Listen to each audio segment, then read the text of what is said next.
नमस्कार, जन्नत की पुकार में आपका स्वागत है। बीजेपी और आप की सरकारें सत्ता ताकत का प्रदर्शन कर पुलिस का दुरुपयोग कर रही हैं, जैसा कहते दिल्ली प्रदेश कांग्रेस कमेटी के कम्युनिकेशन डिपार्टमेंट के चेयरमैन व पूर्व विधायक अनिल भारद्वाज।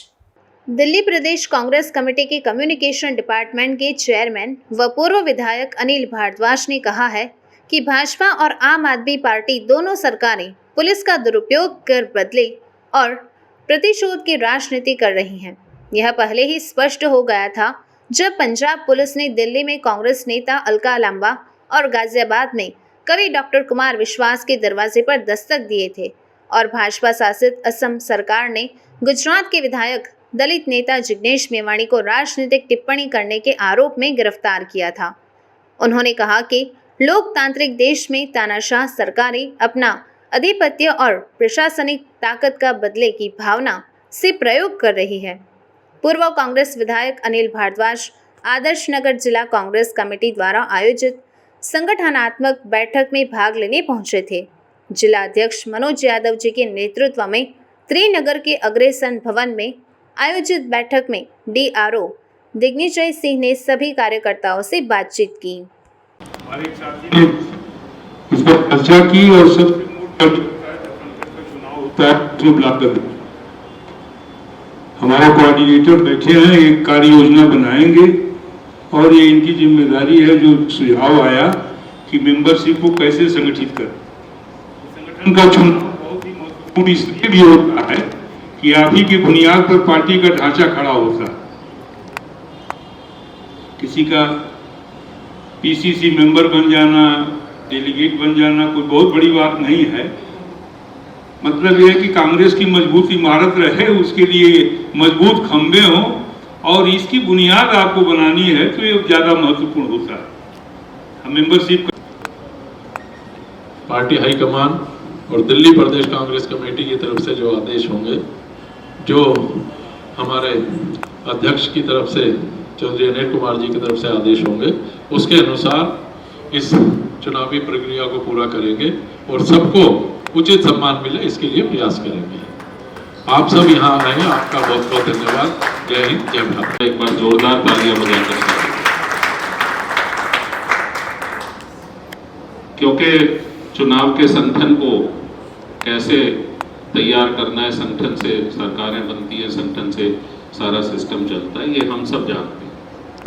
मैं आप सबके समक्ष बड़ी जिम्मेदारी से और बड़े जिसे कहते हैं गौरवशाली तरीके से कहना चाहता हूं कि रिकॉर्ड समय में दिल्ली प्रदेश कांग्रेस कमेटी ने डिजिटल मेंबरशिप में लगभग, क्योंकि 1 नवंबर को विधिवत उसे शुरू किया गया था पूरे देश में, लेकिन हमारे यहाँ जिस तरह से कोविड का समय रहा, 23 तारीख को वो शुरू हुई दिसंबर से।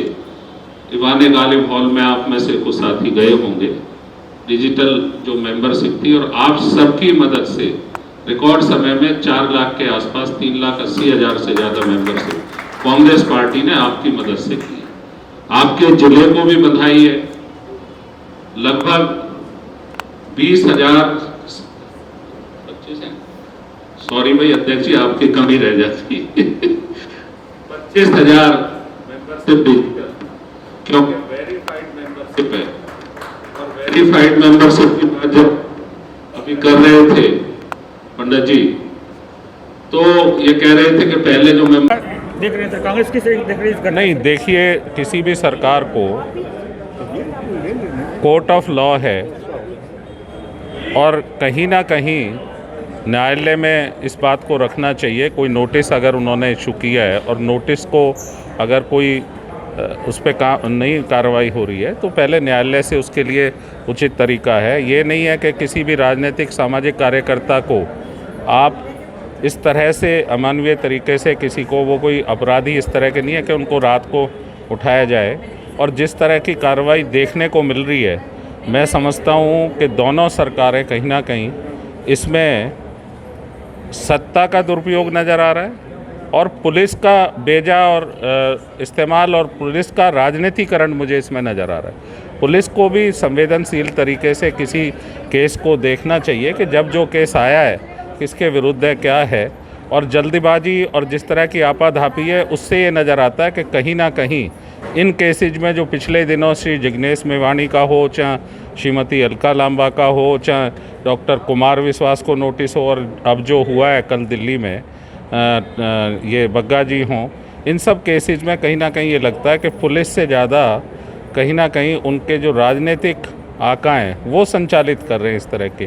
तो इससे बचना चाहिए और सरकार को हमेशा, क्योंकि डेमोक्रेसी में उनका चुनाव हुआ है, जनादेश उन्हें अगर मिला है तो जनादेश का इस तरह से दुरुपयोग नहीं करना चाहिए। उनको लोकतांत्रिक तरीके से हर एक को अभिव्यक्ति की स्वतंत्रता का अधिकार है। अगर कहीं संविधान के दायरे से, कानून के दायरे से ज़्यादा निकल के किसी ने कोई बात की है तो नोटिस इशू करें, और रूल ऑफ लॉ के तरीके से उनको अगर कोर्ट पनिश करता है तो उसके लिए किसी को ऐतराज़ नहीं है। लेकिन इस तरह से धक्का करना ये लोकतंत्र में अच्छा नहीं है, ये रास्ता लोकतंत्र के लिए खतरनाक है। कोरोना में हुई मौत को लेकर नहीं हो गया। कोरोना में जिस तरीके से मौत को लेकर राहुल गांधी ने एक बयान दिया था जिस पर बवाल मचा था, अब WHO ने इस पर मुहर लगाई है। देखिए, राहुल जी बवाल मचाने के लिए कोई बयान नहीं देते। राहुल गांधी जी हमेशा भविष्य के तरफ देखकर कोई बात रखते हैं, और जो सूचनाएं उन्होंने शेयर की थी इस देश के लोगों के साथ अपने ट्वीट के माध्यम से हो, आज निश्चित तौर पर WHO तो कोई कांग्रेस की एजेंसी तो है नहीं। वर्ल्ड हेल्थ ऑर्गेनाइजेशन जो है वो कांग्रेस की एजेंसी नहीं है, ये कांग्रेस ने उस पर मोहर नहीं लगाई है। तो मैं समझता हूँ सरकार को देखना चाहिए कि कहाँ कमी है। दिल्ली में भी आज तक सही संख्या नहीं हो पाई। दिल्ली की सरकार एक संख्या देती थी, दिल्ली की कॉरपोरेशन बताती थी कि उससे 1000-1500 ज़्यादा मौतें हुई हैं, दूसरे इंडिपेंडेंट एजेंसियां उस संख्या से और ज़्यादा बताती थी। तो मैं समझता हूं कि सरकारों को उन्हें गिनती नहीं मानना चाहिए। वो किसी के परिजन है, वो इंसान है। इंसान को जो जिम्मेदारी जिंदा रहते हुए जिसको जो सम्मान मिलना चाहिए, ऐसा ही उनके मृत्यु पर उसको ये अधिकार है उनके परिजनों को जानने का कि उनके परिजन की डेथ कैसे हुई है, कहाँ किस परिस्थिति में हुई है। तो संवेदनशील विषय है बहुत, इस पे सरकारों को गहन चिंतन की ज़रूरत है। और लीपा पोती या इस तरह के ऑक्सीजन से कोई डेथ नहीं हुई, दूसरी बातें करने से ये कमी पूरी नहीं होगी। तो राहुल गांधी जी हमेशा बहुत सोच समझ के और सही सूचनाएं लोगों तक या दिल्ली और देश की जनता तक पहुंचाते हैं। उनके हर बयान के पीछे सच्चाई कहीं ना कहीं नज़र आती है। उसी पर इस केस में भी WHO ने अपनी मोहर लगाई है। सर, दिल्ली में जिस तरीके से भाई साहब को बैठने दे यार। नहीं कोई बात नहीं, कोई पूछे। गर्मी है, भीषण गर्मी में भीषण त्राहिमाम है पानी के लिए। पानी गंदा आ रहा है, लगातार पानी आ नहीं रहा है। और जिस DJB के वाटर की 1 साल में श्री केजरीवाल जी कहते थे टैंकर माफिया ख़त्म कर देंगे, टैंकर तो बढ़ गए भैया। वो माफिया था तो क्यों से आप बढ़ा रहे हैं 7-8 साल से अपने शासन में?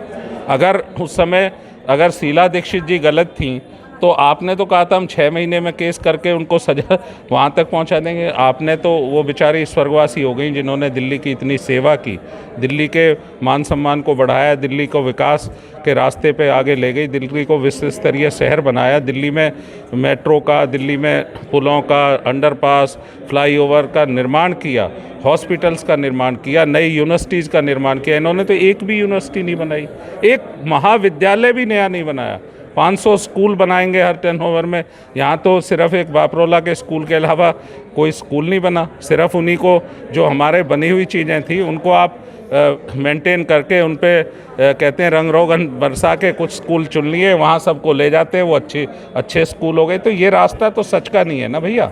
ये तो उसी को सर दिल्ली मॉडल बता रहे हैं सर। हाँ, तो वो मॉडल तो जिस मॉडल में हजारों मैं कहता हूँ कि प्रिंसिपल नहीं है स्कूलों में। दिल्ली गवर्नमेंट के जो स्कूल है उसमें 1900 कुछ प्रिंसिपल्स की व्यवस्था है, 900 कुछ है नहीं, 400 450 से ज़्यादा वाइस प्रिंसिपल नहीं है।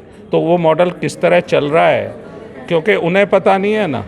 हमारे मुख्यमंत्री जी तो बाहर रहते हैं, हम तो मुख्यमंत्री जी से निवेदन कर रहे हैं भैया दिल्ली में आके जिस बात को आप बार बार कहते थे दिल्ली से बाहर नहीं जाएंगे, आज आके देखो तो सही कि किस हालात में है दिल्ली के लोग। पानी नहीं है, बिजली कटौती, पानी कटौती। तो ये दिल्ली शहर का ये खाका किसी ने सोचा नहीं था। इसमें पूरी तरह फ्लॉप हुई है दिल्ली की सरकार, और दिल्ली और केजरीवाल जी की इस पर जिम्मेदारी। संगठन का चुनाव हो रहा है, संगठन के बारे में सुझाव लिया है कि कैसे मजबूत करें हमारी जो प्राइमरी जो बूथ होता है, बूथ को संगठित करने का काम, ताकि तभी ऑल इंडिया कांग्रेस कमेटी गठित होगी। उसी के लिए कार्य योजना बना रहे हैं। आज पहली बैठक हुई, पहली शुरुआत हुई। नहीं, जायसवाल जी, हमारी कांग्रेस पार्टी के संगठनात्मक चुनाव की प्रक्रिया शुरू है।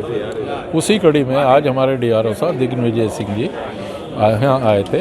उनका परिचय अपने ब्लॉक प्रेसिडेंट और हमारे जो स्थानीय नेता हैं उनसे कराया गया, और इस प्रक्रिया को कैसे आगे बढ़ाया जाए, कैसे ठीक से किया जाए। अगर आपने हमारा अभी तक चैनल सब्सक्राइब नहीं किया है तो कृपया चैनल सब्सक्राइब कर लें, लाइक करें, शेयर करें, कमेंट करें। तो मिलते हैं फिर किसी और खबरों के साथ। नमस्कार।